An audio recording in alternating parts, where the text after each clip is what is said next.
Welcome to the channel, everybody. We have news on what is coming to Madden 23's franchise mode, and today I'll be breaking down this trailer that EA put out yesterday, along with going through the gridiron notes that they have on their website. I've watched the trailer already. I have not read all of the notes here yet, but we'll go through it all today and see what is coming to our favorite mode franchise. I won't have any sound on this trailer. There is some music in there. I don't take any chances on that stuff.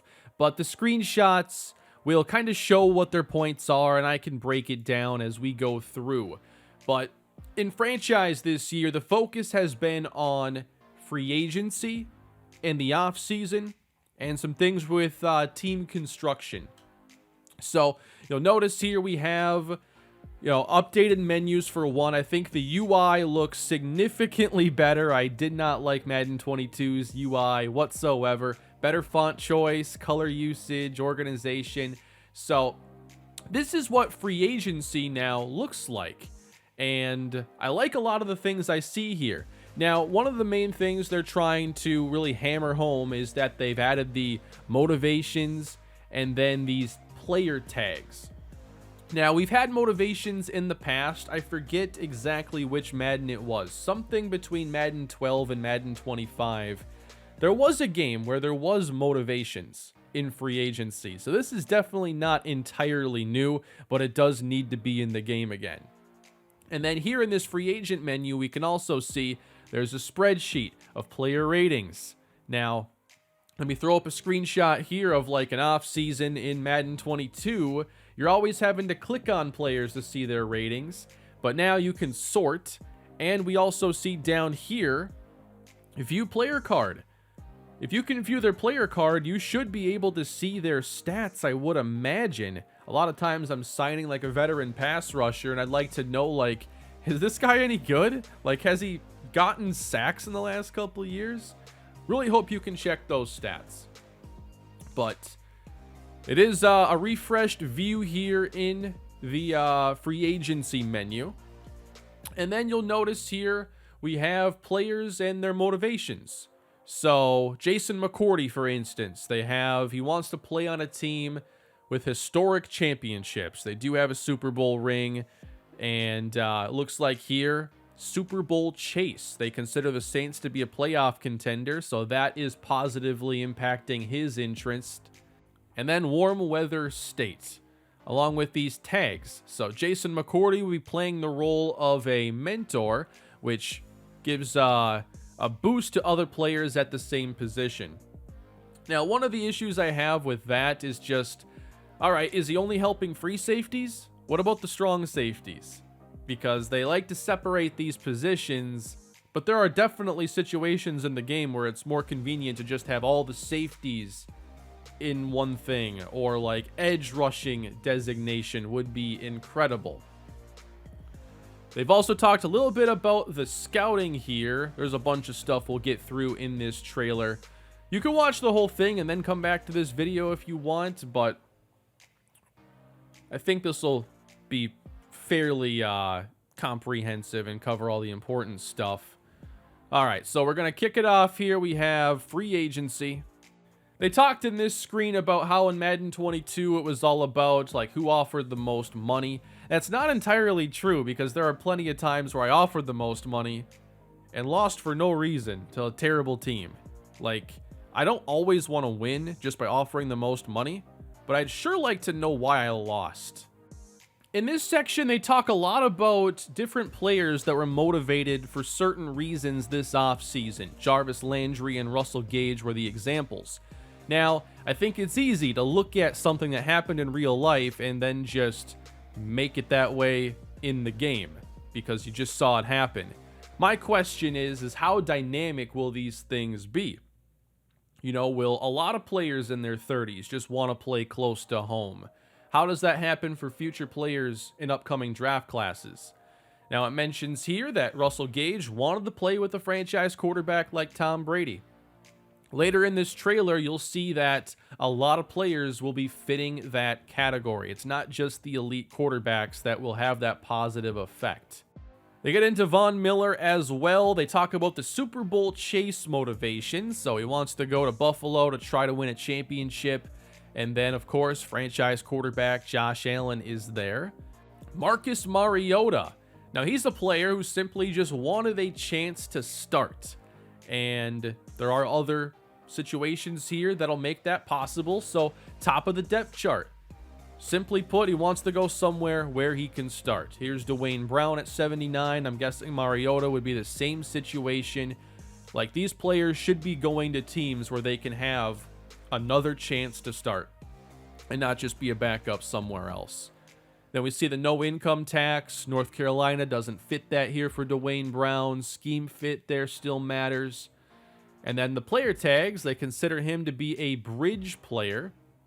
And the thing is with these tags is it really is kind of a helper for the CPU, so they know what these players are. So if a CPU team has Dwayne Brown, they know he is considered to be a bridge player, and they should still maybe think about finding his replacement. It's not always necessary for the user. Here on this screen, Julio Jones, they consider the Cowboys to be a playoff contender and Dak Prescott to be a franchise quarterback. I would imagine Dak is somewhere between 10 and 15 in the EA quarterback rankings. So it seems like a lot of quarterbacks will fit that. I'm curious about Kirk Cousins. They didn't show him or like any Vikings in this. Like, how did Justin Jefferson not make this trailer? I just have a question about that. Well, I guess he wasn't relevant in the offseason here. Thankfully. I guess that'd be a good thing with him going into year 3. All right, player tags. This is kind of something that adds on to the motivations. So the motivations determine like what teams they're going to be interested in. And then the player tags add a bit more depth. So Aaron Rodgers won the MVP a year ago, and that gives him the award winner tag. And that means that teams are more interested in him in free agency. And my criticism of that is that Rodgers doesn't need the help. He's a 96 overall quarterback. What about players who might have finished in the top 5 of something, but didn't win? You know, like an 82 overall receiver who had a breakout season. Are we just going to negotiate with him like any other 82 overall receiver, or consider how his last season went? Madden needs to incorporate last year's production more into contracts, and the show does this quite well, I think. I know in Madden it would be a little more difficult, like how do you grade a guard, you know? How does Madden go about doing that? Other positions would be simple, but I would like that production to play more of a factor in these contract demands.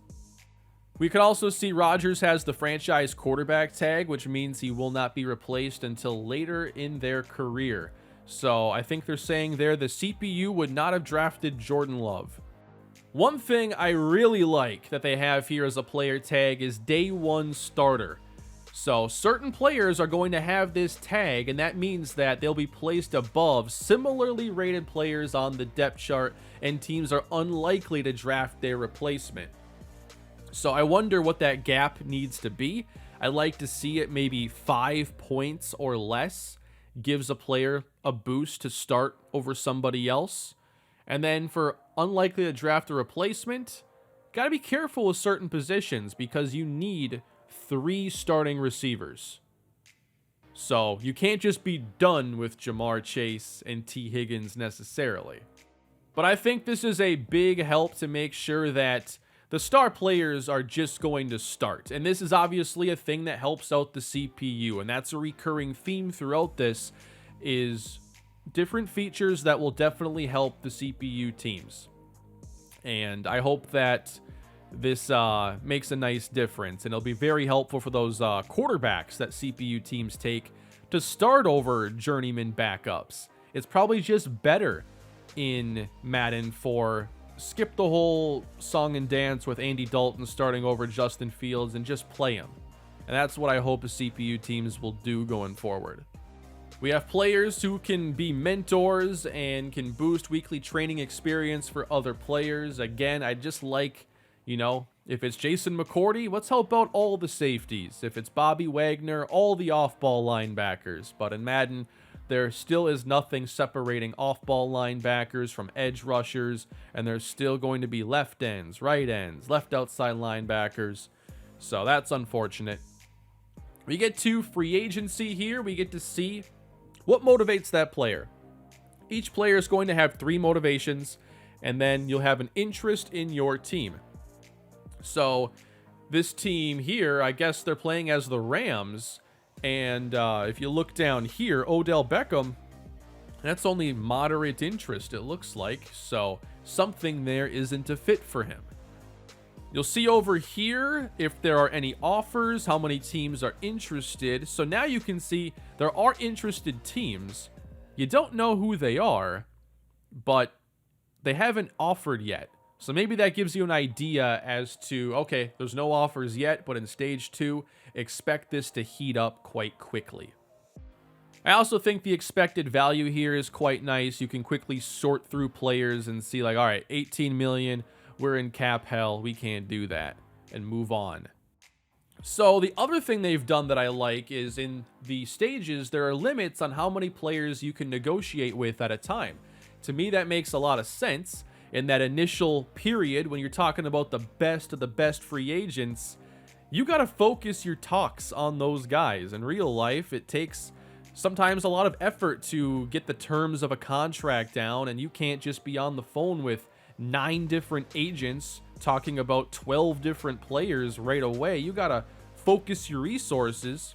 You only have so many people in the front office that can work the phones and handle those talks. So they limit you to 5 in the first round, which I think is very fair. Pick the 5 most important you want to start out with and go from there. In stage 2, it is less restricting. You can now talk to 10 different players. And then by stage 3, it's completely unlimited. So it's really just to make sure that first round is more focused. And that gets a thumbs up from me. And then you can have contracts reviewed, and these offers will be evaluated without having to simulate. So they didn't really show a lot of that here, but I'm interested in that. Looks like eval period. Does that mean you can evaluate, 3 offers in this round? Interesting. They didn't really go deep into that here. Also shows your cap room here in the right hand corner.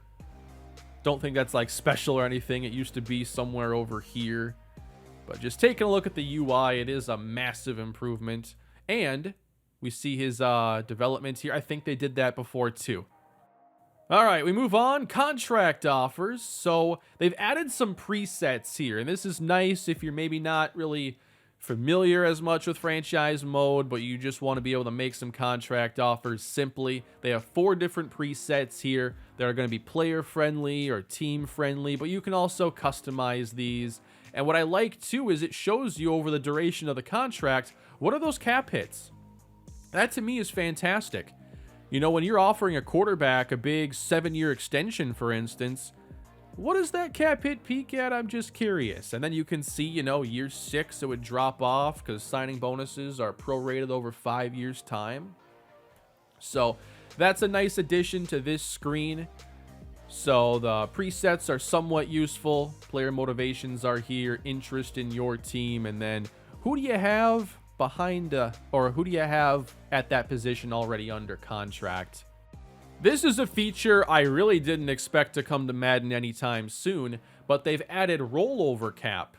So unused cap space will then roll over to the next season, which is really cool. So when you're rebuilding a team, you're given a reason to maybe go with more of a multi-year plan and not just go all in that first off season. Maybe make a couple strategic moves, but you carry $40 million of cap space into the season, and now that's going to benefit your rebuild and not just be wasted potential, for instance. So next up we have scouting, which I was very critical of in Madden 22.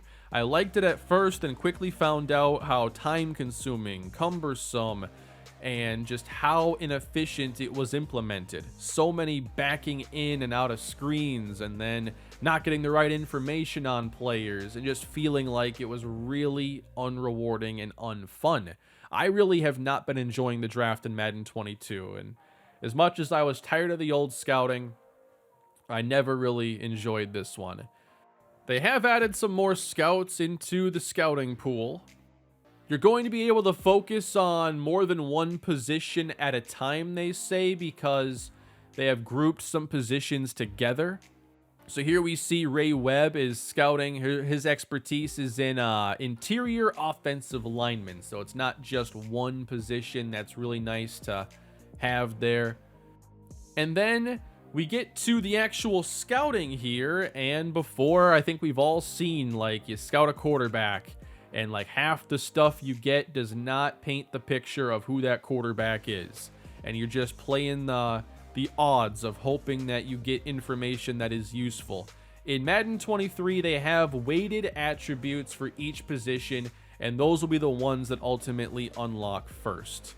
So here we see quarterback Billy Bennett, and getting deep accuracy, short, and throw on the run. So that is much better, and I think you'll be able to make a lot more educated decisions.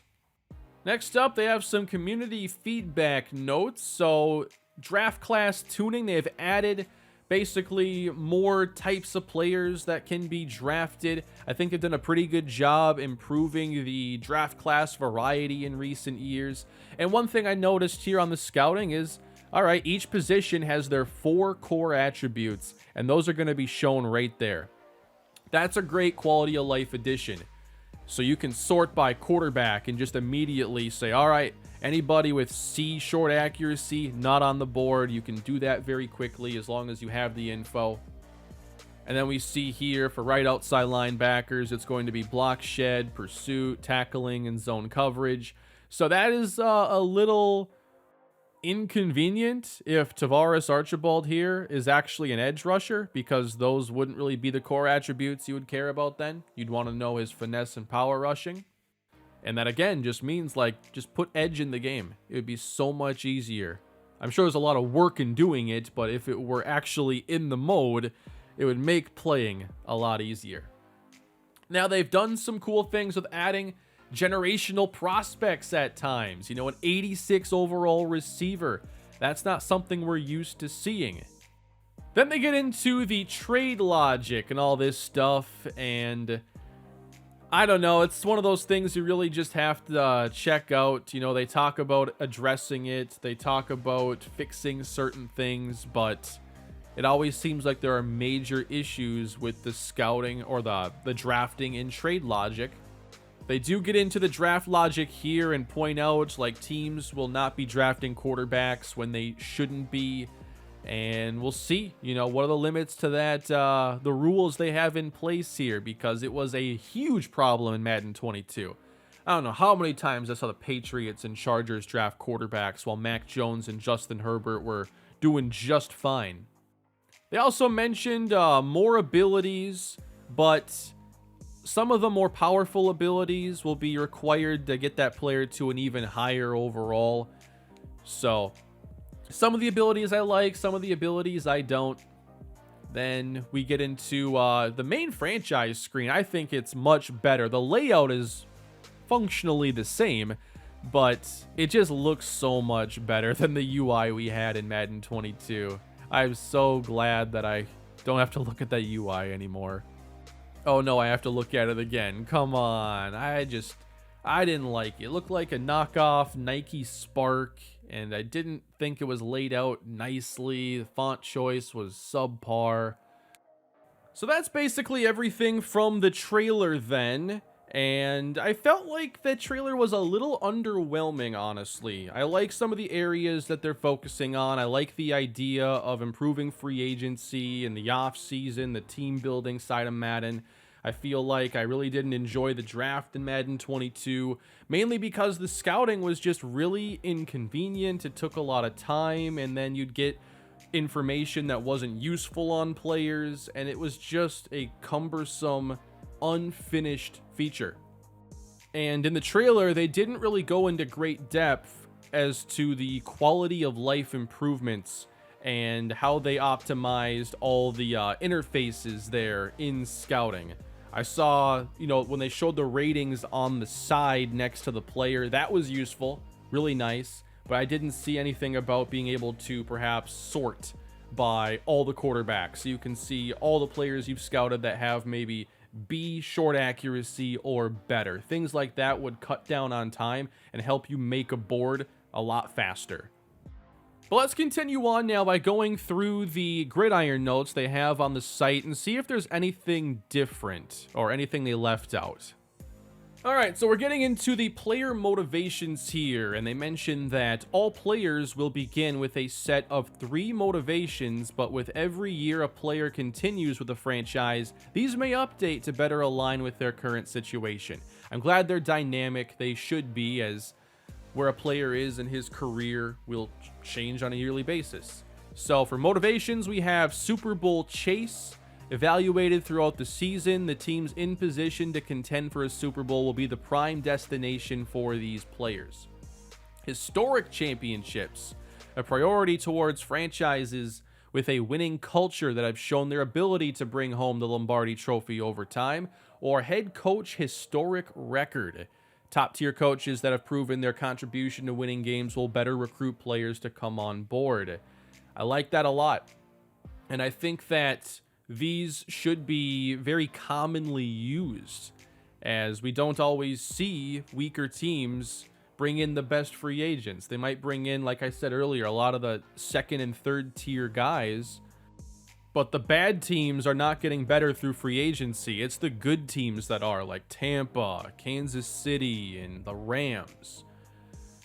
We have scheme fit. We know about that. Top of the depth chart. They're looking to be starters. That to me is a really interesting one, because it's going to be a good chance, I think, for the CPU teams to perhaps go and find players looking for a second chance who don't just want to go somewhere to be backups. A lot of guys on their second contract that don't end up getting a big deal want to go somewhere where they can start so they can boost up their value for another contract.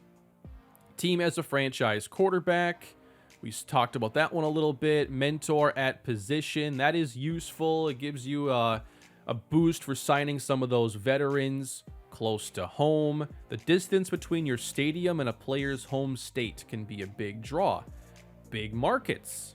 Tax-free states. Warm weather states. I mean, that was my motivation for moving, so that one obviously connects with me pretty good. And highest offer. Sometimes it is all about the money. And for some players, that is the case. Next, we get into the player tags, and these are dynamic, updating weekly. So we have award winner. Players who have won yearly awards will draw more interest during free agency. Franchise quarterbacks. The top quarterbacks and those poised to take the league by storm will hold a prized position with their team. Not only will they appeal to certain motivations, teams will not look to replace them via free agency or the draft. Now, I'm guessing that is mainly decided by overall, and there needs to be a way in Madden for the CPU teams to look at a situation. You know, it could be a situation like the Vikings, for instance. Like, you could have gone with the extend Kirk Cousins route or the replace Kirk Cousins route, but the CPU is not usually looking to replace players who have at least an average overall like that. Now, when the logic was busted, obviously, they were drafting too many quarterbacks. They weren't doing it for the right reason, and it didn't work in their favor because the rookie was never going to beat Justin Herbert to begin with. But I think that one thing that's lacking in Madden is for the CPU team to realize that, hey, it's not working with this guy. We're going to start over just out of principle. We're going to move on from a Ryan Tannehill. We're going to start over, even though he's not, like, a terrible player. Bridge quarterbacks, journeymans, filling the most important role for a team. They keep the seat warm. All right. Quarterback of the future. These quarterbacks will be given starting roles as they get close and overall to the current starter. I wonder what that gap is going to be. For me, I would have it probably around 5 points. Day one starter. So that's not necessarily, well, quarterback of the future is specific to quarterbacks, and there should be special logic for that. But day one starter could be for any position then. They'll be given starter priority. causing the team to look elsewhere in future drafts. Future starter, they have high ceilings but may not be ready right away. While they wait for their turn, they will gain extra XP during weekly training. That to me says they're going to be the focus players. Usually the focus player logic in Madden will be the top, however many slots you have available. If you have 5 slots, it's your top 5 rookies drafted. If you have 6 slots, it's your first 6 picks. So this future starter would give players priority. That's a great call. Bridge player, filling in the gaps across the roster. These players will either allow for split time with up-and-comers or signal the need for a team to upgrade in the draft. A lot of this, I think, is to just give nice rules to the CPU logic, which I'm a big fan of. We need to make this AI smarter. And I think that the sports game industry, as far as AI goes, is so far behind where they should be. And it's the next big leap these games really need. Mentor. Veteran leadership cannot be understated. Weekly training boost to all players that share a position with a mentor. Trade target. Whether a young player without a realistic shot at a starting spot or a veteran without a needed role to fill, these players will be placed on the team's trade blocks. So this is going to be just a way for CPU teams to know who should probably be traded. They had logic for that. This is just a different way of doing it. New contract negotiations. We went through that in the video. They have the 4 preset offers, but you can also do your custom offers. And then rollover cap. The NFL salary cap rules have many intricacies most fans may not be aware of. This year we incorporated what is often referred to as the rollover cap. This allows teams to carry over unused cap from one year to the next, giving teams with low salaries the ability to spend heavily in the upcoming off season. Very nice addition to franchise. Franchise hub, we already saw that it is definitely an improved UI. Scouting. All right, I'd love for there to be more to dive into here. Over 50 scouts have been added in Madden 23, doubling the free agent scouts from 50 to 100 and bringing the total to 260. They've ensured every position has at least one in each tier. With a few exceptions, each position grouping is covered by multiple scouts at each tier. Team scouts have also been updated. Each scout assigned to a team now reflects their team needs, with the higher tier scouts reflecting the biggest needs. Scout multiple positions at each stage. They mentioned that. In Madden 22, focus scouting was limited to singular positions, and the amount of info you would receive wasn't enough to make confident decisions. This year, we've grouped similar positions, so when you're focus scouting, you'll get info on all the players in that grouping. So here we have running backs, which will be the halfbacks and the fullbacks. Offensive tackles, it'll be both sides. Interior, it's both guards and center. Defensive ends, we're getting close, man. Just put edge in the game. I know in the NFL, there's still, like, I think officially, edge doesn't really mean anything, but the game should just ignore that and just have edge rushers, guards, tackles. We don't need left and right. You can make a case for, like, tackle, I guess, and some of those designations, but just edge rusher would be so nice to have. Outside linebackers, left and right, safeties, free safeties, and strong safeties. Middle linebacker, you're out of luck. I don't see you on this list anywhere. So now we're on the scouting, and they say that additionally, when you reach 50% on a player, any remaining unknown attributes will convert from a question mark to a 3-letter range. That is a great call. I remember watching Bengal's video when he talked about this, and he talked about wanting to see more rating ranges there and not just a complete guess, and that to me was the next step and what made the most sense. And then when you get to 70%, any remaining will have a 2-letter range instead. So the more you scout, the more specific, the more information you're getting. I think this will be a much better system. My big thing, though, is still, when I want to look at and compare 5 receivers, and I want to sort who I think is the best, how long is that going to take me? How many menus am I going in and out of? How easy is it to compare prospects? Because the NFL draft has so many players. We need to cut down the time it takes to go through them. I want to be able to look at a player's ratings like Billy Bennett here, and then I want to hit the right trigger and go to the next quarterback on my board. Can I do that yet? I don't know. They've added some more kind of, not archetypes in the sense of like possession receiver or press man corner or anything, but looks like we have some more variety in the draft classes, and I felt like that's been getting better over the years. I'm finding a lot of fun, unique players that fit different roles, but now they have generational prospects, and these templates are based on once-in-a-generation prospects that take the league by storm. They'll come into the league incredibly high rated by prospect standards and also come with a guaranteed X factor.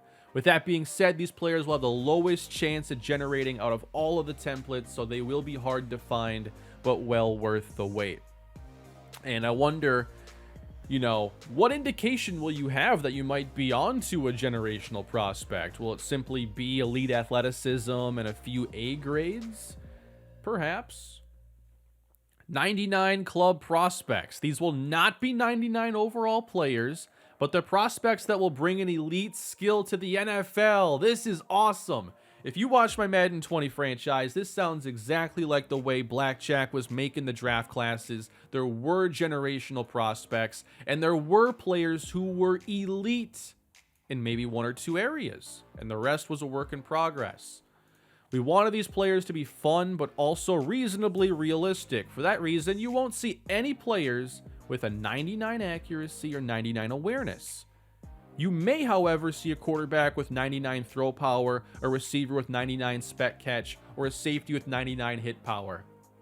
That is fantastic. That is a great addition, and I think that better reflects the way players do come into the league.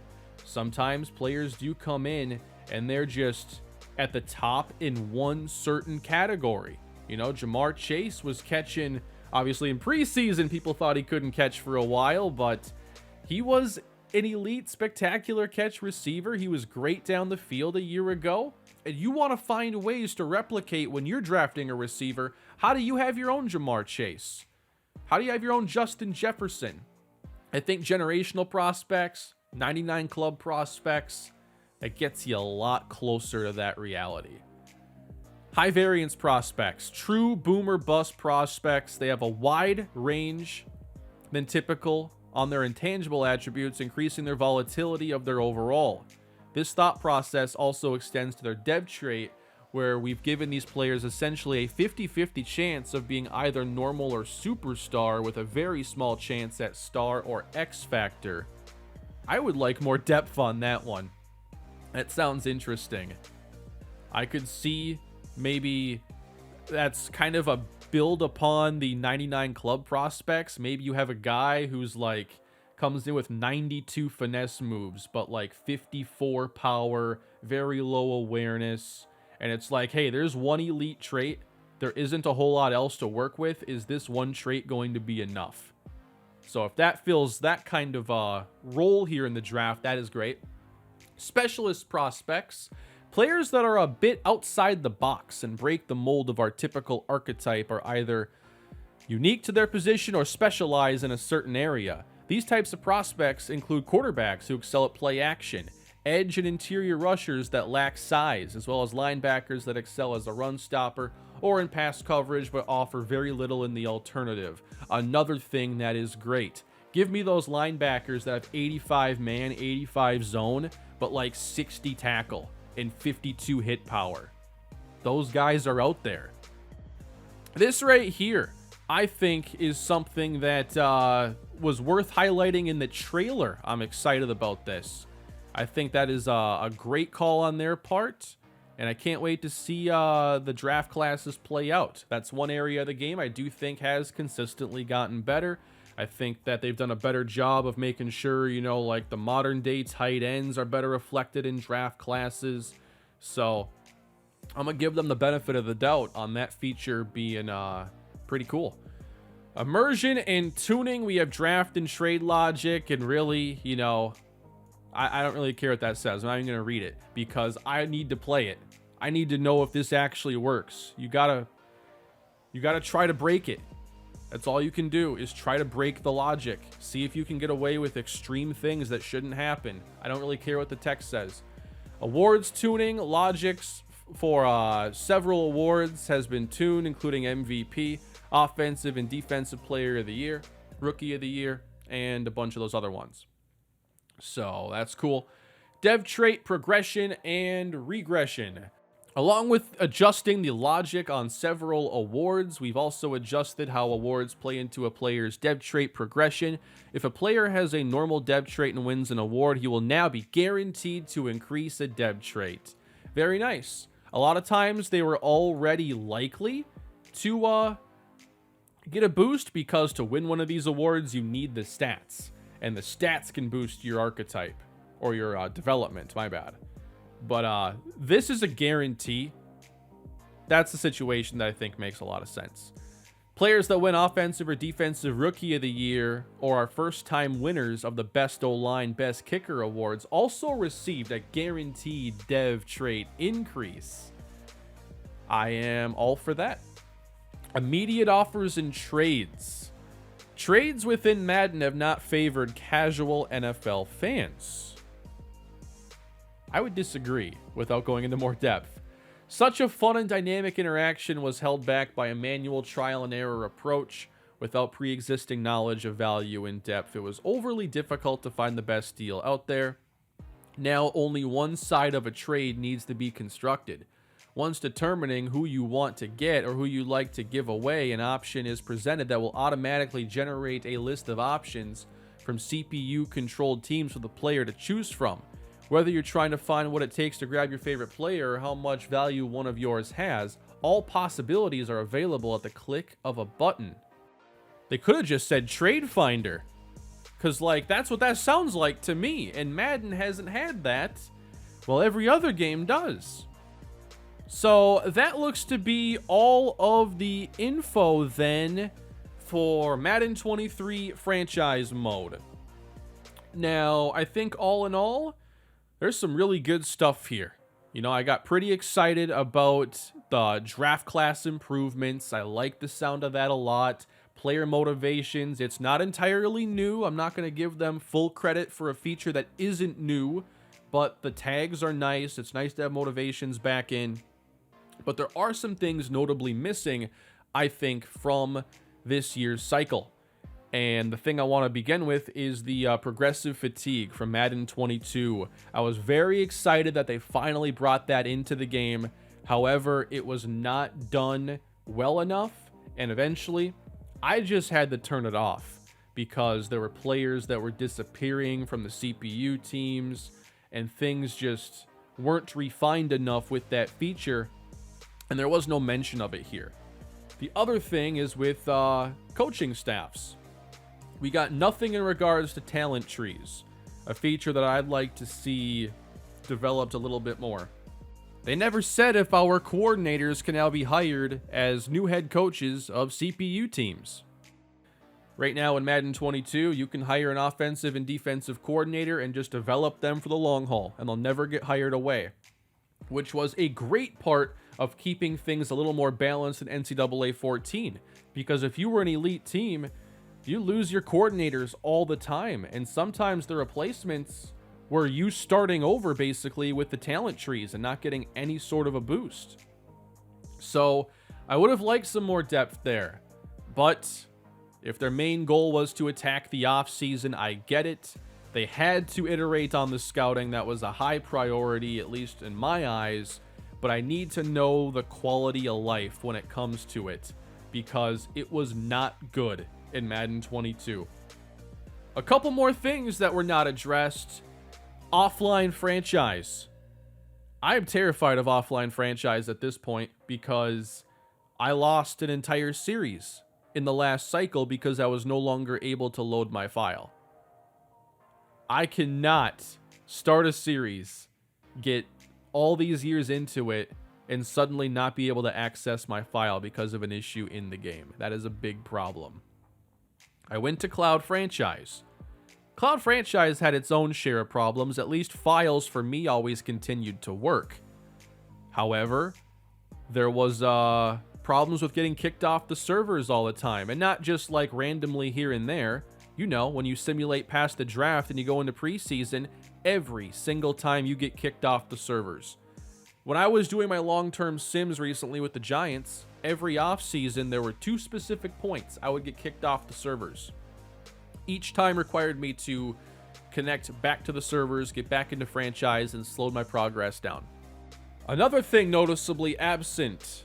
What about doing more within the scenario engine? You know, we have some storylines pop up here and there, but I'd like a lot more depth in that area. I saw some cool things in Madden 22, players wanting to retire early, for instance. They just weren't feeling it. There were some good storylines, but I think continuing to add on that is something they have to do every year. Oh, almost forgot.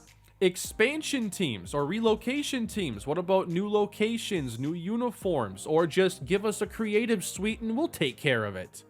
Where's that at?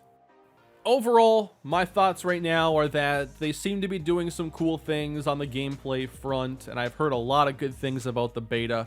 I never played it myself, but there are a lot of people whose opinion I trust that came away with positive opinions of it. And then, as far as the franchise goes, there are some good things here, I think. Some things that sound nice. But I know we get talk about like draft logic and trade logic every year. And it seems like we're really spinning our wheels there. And it hasn't really gotten a lot better. So that's one of those things that we just can't really judge until we've messed around with it. And I really wish they had gone deeper on some of the other features. And it would have been nice to know, like, all right, for the live service plan this year, we plan to address more with the scenario engine or something like that. I mean, they added a whole scouting feature last year and talked about that a ton, but we don't know yet what their plan is for in-season updates or anything. But hey, I think I've broken down all the important stuff here. Let me know what you think down below in the comments section. I am really hoping I can get back to doing a franchise on the main channel this year. I haven't started one since Madden 20, so it's been a couple years since a new one has launched. And maybe this is the year I get back to it. I really hope it is. I want to do a franchise. And I guess it won't be too long before we can play this game. I think we're about a month out of having the early access period, so I am taking some time away from Madden 22 now, getting kind of refreshed for 23's launch. But that will do it for this video. I hope you enjoyed. Please leave a like if you did. And if you enjoyed me going through the news in this style and the trailer the way I did, let me know down below. I appreciate all the support, all the feedback. I will see you all in the next video. Have a great weekend, everybody.